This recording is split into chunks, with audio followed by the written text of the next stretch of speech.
जय श्री कृष्णा। राधे राधे दोस्तों, फिर से स्वागत है आपका हमारे YouTube चैनल पर। मित्रों, एक बार माता लक्ष्मी भगवान विष्णु से ये कहती हैं कि प्रभु, मैंने देखा कि पृथ्वी लोक पर 3 औरतें जो आपस में सहेली थी, उनमें से 2 स्त्रियां विधवा होकर दुखी जीवन जी रही थी, जबकि एक स्त्री अपने पति के साथ सुखी जीवन जी रही थी। प्रभु, ये बात मेरे समझ में नहीं आई, इसलिए मन में 3 प्रश्न उठ रहे हैं। मैं चाहती हूँ कि आप मेरे तीनों प्रश्नों के उत्तर देकर मुझे संतुष्ट करने की कृपा करें। माता लक्ष्मी की बात सुनकर विष्णु जी बोले, हे देवी, पूछिए आपका क्या प्रश्न है। माता लक्ष्मी बोली, मेरा पहला प्रश्न है, कौन सी स्त्रियां समय से पहले विधवा हो जाती हैं। मेरा दूसरा प्रश्न है, कौन सी स्त्री को जीवन में कभी भी सुख प्राप्त नहीं होता है। और मेरा तीसरा प्रश्न है, कौन सी ऐसी चीज है जो पत्नी मांगने पर भी अपने पति को नहीं देती है। मित्रों, इस प्रकार माता लक्ष्मी की बात को सुनकर विष्णु जी बोलने लगे, आप जिन स्त्रियों की बात कर रही हो, उनमें से 2 स्त्रियां विधवा होकर दुखी जीवन जी रही हैं और एक स्त्री सुहागन होकर सुखी जीवन जी रही है। आप जानना चाहती हैं ना कि ऐसा क्यों है, तो मैं आपको छोटी सी कहानी सुनाता हूँ। तो इस कहानी को ध्यान से सुनिएगा, क्योंकि आधी अधूरी बात सुनने से आधा ही ज्ञान प्राप्त होता है, जो जीवन में कभी काम नहीं आता। क्योंकि आपके तीनों प्रश्नों के उत्तर इसी छोटी सी कहानी में समाहित है। यदि आपने ध्यान से सुना तो आपके प्रश्नों के उत्तर अवश्य मिलेंगे। मित्रों, माता लक्ष्मी की बोली, प्रभु आप कहानी सुनाइए। जब तक आप कहानी सुनाएंगे तब तक मेरा ध्यान कहीं और नहीं जाएगा। मित्रों, कहानी शुरू करने से पहले आप सभी से अनुरोध है, आप हमारे चैनल को सब्सक्राइब अवश्य करें और कहानी में अंत तक बने रहें, क्योंकि आज की कहानी आपके लिए बहुत ही महत्वपूर्ण होने वाली है। तो आइए आज कुछ नया सीखते हैं। भगवान विष्णु कहते हैं, हे लक्ष्मी, सबसे पहले मैं तुम्हें उस स्त्री की कहानी सुनाता हूँ जो सुहागन होकर सुखी जीवन जी रही है। देखो, तुम जिस स्त्री की बात कर रही हो, वो एक राजा के दरबार में काम करने वाले नौकर की पत्नी है, और जिस नौकर की वह पत्नी है, उसे उस पर पूरा भरोसा है कि वह पत्नी पतिव्रता है, उसे वह कभी भी धोखा नहीं देगी। इसलिए वह नौकर अपने दोस्तों में बार बार उसकी प्रशंसा करता था। एक दिन की बात है, वह अपनी पत्नी की इतनी प्रशंसा कर रहा था कि धीरे धीरे बात फैलते फैलते राजा के पास पहुंच गई। राजा ने उस नौकर को बुलाया और कहा, तुम हर किसी से कह रहे हो कि तुम्हारी पत्नी पतिव्रता है, क्या तुम्हें पूरा विश्वास है कि तुम्हारी पत्नी पतिव्रता है। इस पर नौकर बोला, जी महाराज, मुझे पूरा विश्वास है। इस पर राजा का महामंत्री बोला, मैं तुम्हारी पत्नी का पतिव्रता भंग कर दूं तो तुम मुझे क्या सजा मिलनी चाहिए। फिर नौकर ने कहा, यदि आप मेरे पत्नी का पतिव्रता भंग कर देंगे तो महाराज आप मुझे फांसी पर चढ़ा देना। इस पर नौकर बोला, महाराज, यदि ये मेरे पत्नी की पतिव्रता भंग नहीं कर पाए तो इनको क्या सजा मिलनी चाहिए। तो राजा बोला, इनको भी फांसी दी जाएगी।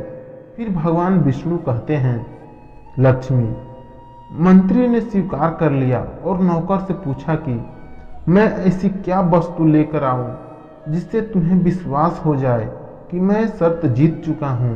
तो नौकर ने बोला, महामंत्री, तुम मेरे घर जाकर मेरे विवाह के समय मुझे पटका और कटार मिली थी, जो मेरी पत्नी ने बहुत ही संभाल कर रखा है।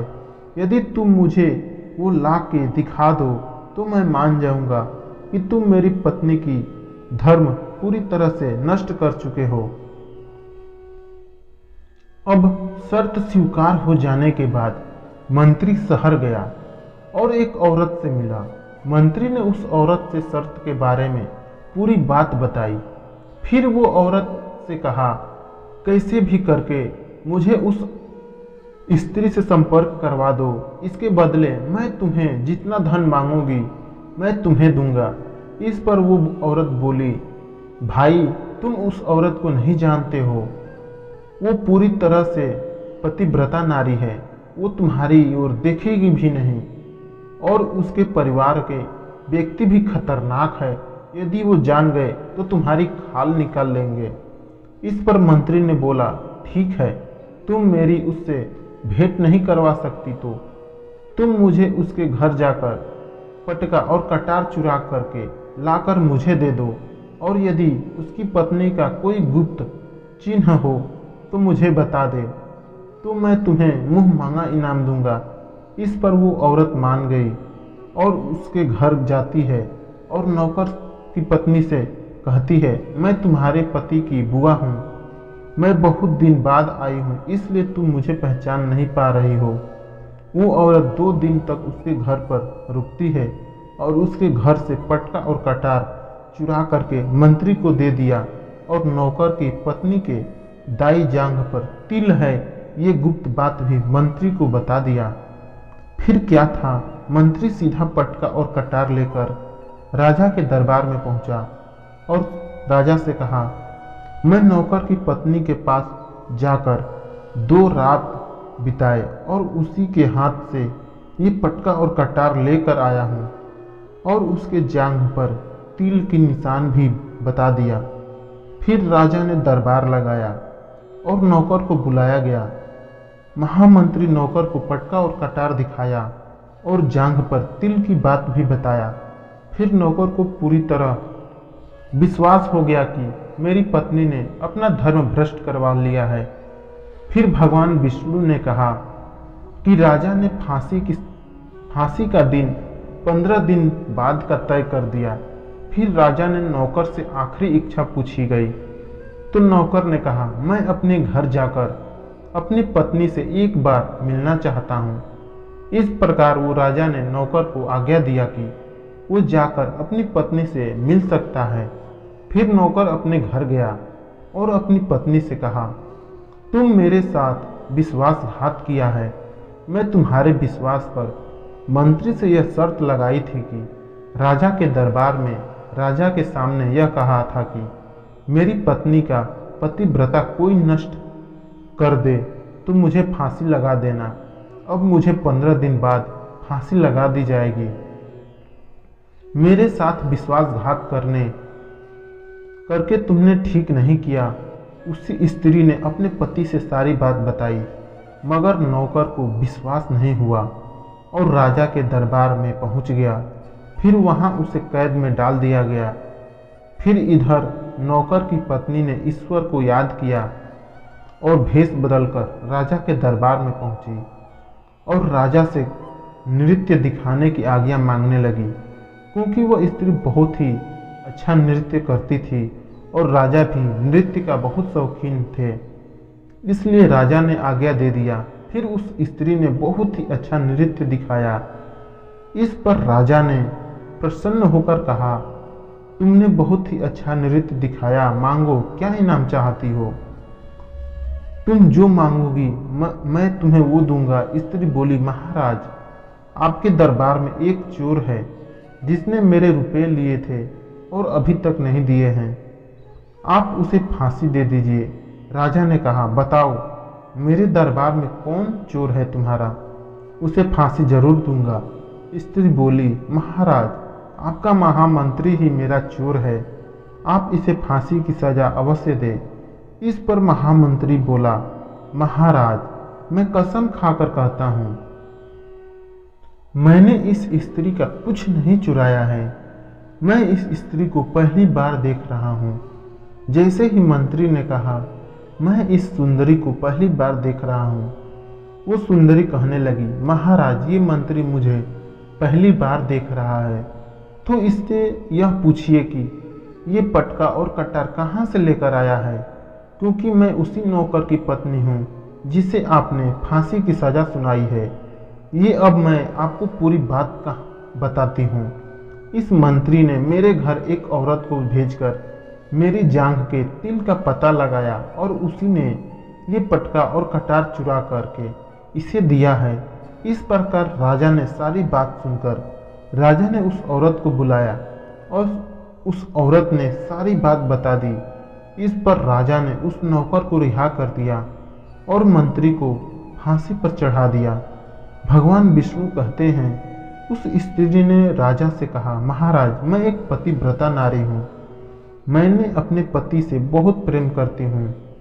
मैं अपने पति का नाम अपने मुख तक से नहीं लेती हूँ। भगवान विष्णु कहते हैं, लक्ष्मी, मेरी कहानी पूरी होती है। अब मैं तुम्हारे प्रश्नों का उत्तर देती हूँ। तुम्हारा पहला प्रश्न था, कौन सी स्त्री समय से पहले विधवा हो जाती है? जो स्त्रियां अपने पति का नाम लेती हैं वो समय से पहले ही विधवा हो जाती हैं। पति का नाम लेने से पति की उम्र कम हो जाती है और समय से पहले ही उनकी मृत्यु हो जाती है। ऐसी स्त्रियां समय से पहले विधवा होकर दुखी जीवन जीती है। बस यही राज की बात है। तुम जिन स्त्रियों की बात कर रही थी उनमें से 2 विधवा थी। उनमें से एक ये नौकर की पत्नी थी जो पतिव्रता स्त्री थी। ये पतिव्रता स्त्री कभी भी अपने मुख से अपने पति का नाम नहीं लेती थी। और उधर 2 स्त्रियां जो हमेशा अपने पति को नाम लेकर बुलाती थी, जो समय से पहले विधवा होकर दुखी जीवन जी रही हैं। इसलिए स्त्रियों को अपने पति का नाम अपने मुख से कभी नहीं लेना चाहिए। अब तुम्हारा दूसरा प्रश्न था, कौन सी स्त्रियों को जीवन में सुख नहीं मिलता है? तो समझ लो, जो स्त्रियां अपने पति के अनुमति के बिना किसी तीर्थ स्थान या उत्सव में जाती हैं, उनके जीवन में कभी भी सुख नहीं आता है। ऐसी स्त्रियां जीवन भर दुखी रहती हैं और उन्हें कभी भी पति का प्रेम नहीं मिलता है। भगवान विष्णु कहते हैं, देवी, आपका तीसरा प्रश्न था, कौन सी ऐसी चीज है जो पत्नी अपने पति को मांगने पर भी नहीं देती है? तो समझ लो, वो चीज गाली है। एक चरित्रवान स्त्री अपने पति को कभी भी गाली नहीं देती है और जो स्त्री अपने पति को गाली देती है वे स्त्री कभी भी चरित्रवान नहीं होती। उनके जीवन में कभी भी सुख नहीं आता है और समय से पहले विधवा हो जाती हैं। मित्रों, ये सारी बातें सुनकर माता लक्ष्मी पूरी तरह से संतुष्ट हो गई और प्रभु वास्तव में जो स्त्री चरित्रवान होती है वो दुखी जीवन नहीं जीती है, क्योंकि ऐसे घर में सदैव मेरा वास रहता है। ऐसी स्त्रियां अपने घर को स्वर्ग बना देती हैं। तो दोस्तों, यदि आपको यह वीडियो पसंद आया हो तो प्लीज़ हमारे चैनल को सब्सक्राइब कर लें और वीडियो को लाइक करें और कमेंट में ज़रूर लिखें, जय श्री कृष्णा। मित्रों, वीडियो को अंत तक देखने के लिए धन्यवाद। जय श्री राम।